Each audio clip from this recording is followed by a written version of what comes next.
Ini adalah almarhum bapakku sama almarhum ibuku. Almarhum bapakku adalah seorang pahlawan yang jarang dikenal dan terasa terkalahkan oleh manusia-manusia zaman sekarang yang konon hanya berprestasi dikit aja udah banyak pujian dan dibilang pahlawan. Banyak kisah sejarah beliau yang tercatat dalam buku tulisan tangan beliau. Salah satunya adalah tentang bagaimana beliau diusir dari rapat DITI.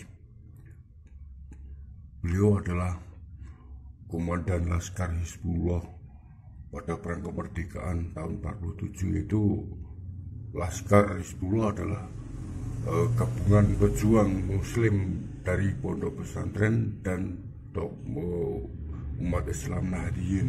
Nah, beliau memimpin 4 kabupaten, yaitu Kabupaten Purworejo, Magelang, Wonosobo, dan Temanggung, yang berpusat di wilayah Kepil, Wonosobo. Ada di Wikipedia, silahkan mencarinya. Nah, bagaimana catatan beliau tentang diusir dari rapat DITI? Kenapa beliau diusir? Pada intinya beliau adalah tidak setuju dengan pemberontakan DITI, lalu beliau diusir. Kita baca catatannya.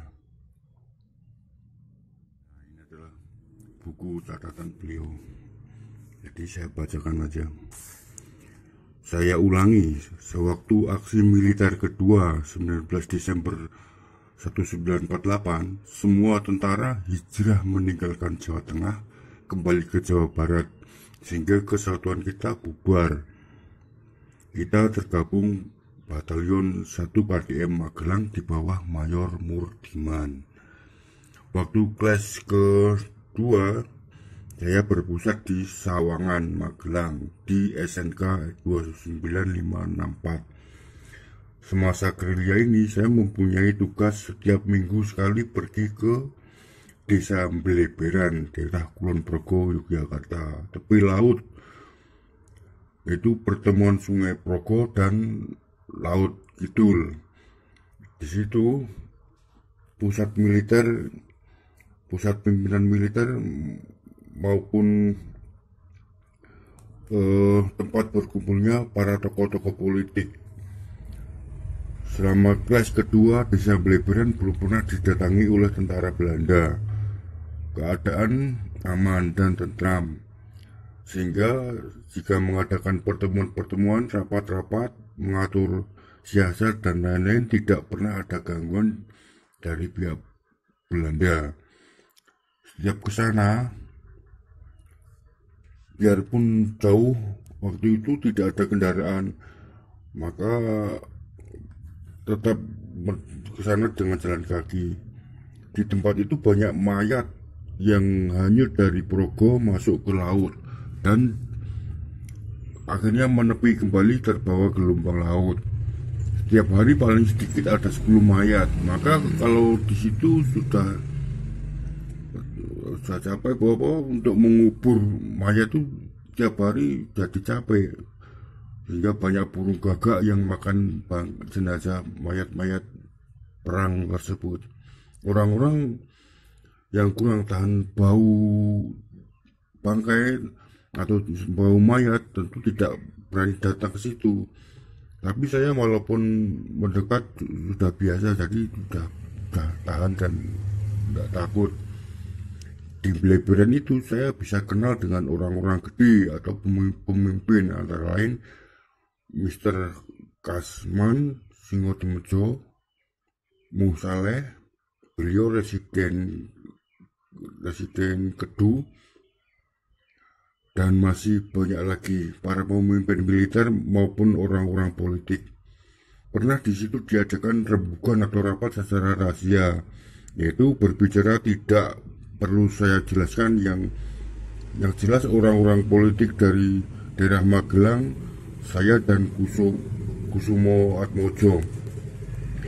Akhirnya dalam pembicaraan itu mereka akan mendirikan DITI. Saya waktu itu diberi jabatan bagian pertahanan untuk Jawa Tengah. Saya minta waktu untuk berbicara, adapun sambutan saya adalah sebagai berikut pada dalam maksud saya berbicara di dalam rapat tersebut seperti ini. Bapak-bapak sekalian, bapak sekalian yang terhormat dan bapak-bapak sekalian yang saya anggap bapak, harus saya taati. Saya tadi sudah mendengar dan sudah jelas serta paham inti dari pokok serta putusan rapat ini. Maksud dan tujuan bapak-bapak itu baik bagi kita umat Islam.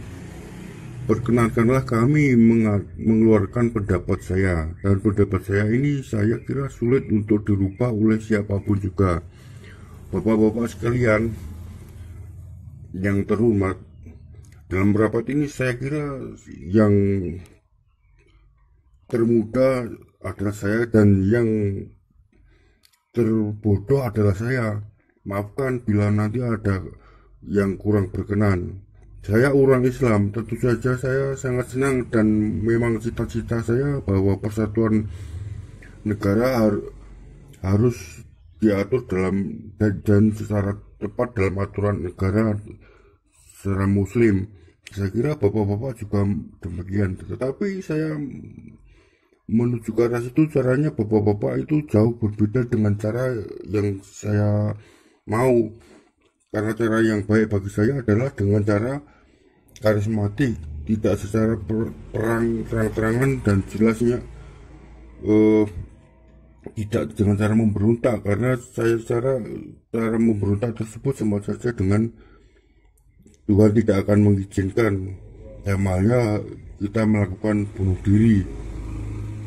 Kami kira penjelasan tidak perlu panjang lebar karena bapak-bapak ini adalah orang yang pandai dan jelas saya keputusan rapat ini semuanya tidak setuju.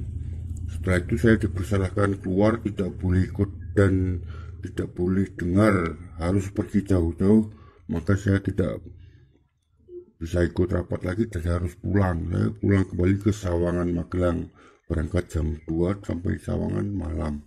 Itulah yang terjadi.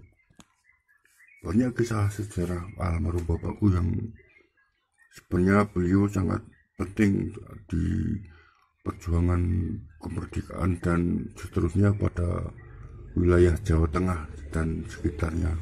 Tapi beliau yang berasal dari pejuang Islam sudah tentu banyak mendapat tekanan dari pihak nasionalis. Itu sudah realita sejak zaman dulu gitu itu. Padahal beliau menentang DITI, bahkan sampai diusir dan kehilangan sahabat serta banyak yang beliau rasakan negatifnya pengorbanan beliau. Tapi hingga kini yang paling parah adalah justru di desaku pun nggak ada penghargaan sama sekali terhadap beliau. Kalah sama seseorang yang konon cuma jadi kades berdasarkan pilihan partai aja, jadi tangannya partai aja udah koyo ya dewi bisa membangun dan sebagainya sudah dibanggakan, padahal ya nggak mau teruskan lagi karena riskan. Ya cukup bicara apa adanya.